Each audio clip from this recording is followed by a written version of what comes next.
هذا في panel لازم نركب بلورة. Ito yung problema natin yan mga boss. هذا في panel هذا ماكينة panel هذا Yung لازم نركب galing بلور. BMS niya na supply 24 volts. نركب Wala برش. siyang, hindi siya برش lumalabas. نركب شوية بعد Hindi لازم siya نركب nagbibigay ng بلور. signal هذا galing sa خرافي baba mga هذا. boss.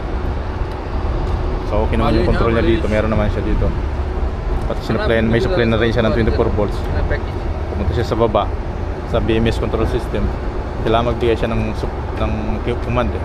Tapos papaganahin niya yung relay dito mga boss bago andar yung compressor natin. Kasi pag dinirect natin, gumagana naman siya. Ito lang yung command dito, hindi siya gumagana mga boss.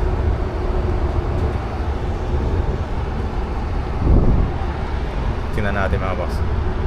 Pinano na natin dun eh. Pinadjust na natin sa 16 degrees sa baba. Titingnan natin kung gagana.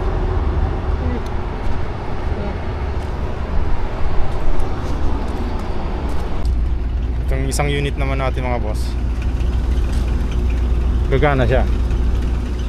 After niyang gumana, siguro mga 10 minutes, pag cut off niya, hindi na ulit siya gagana.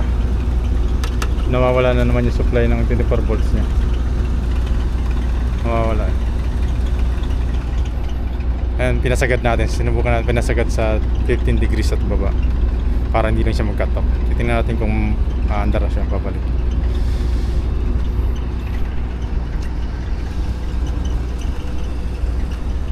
Ito yung nagiging problema ng BMS eh. Katagalan pag lumuluma na, yun na talaga yan. Kakaproblema talaga yan. Kaya kadalasan yan kinakancel na lang kasi hindi na gumagana, na parang nagiging ulyanin.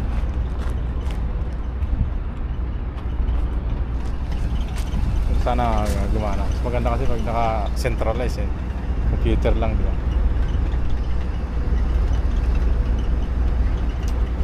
Pag hindi, pwede mo naman lagyan ng thermostat na sa baba eh. Tapos yung thermostat na lang.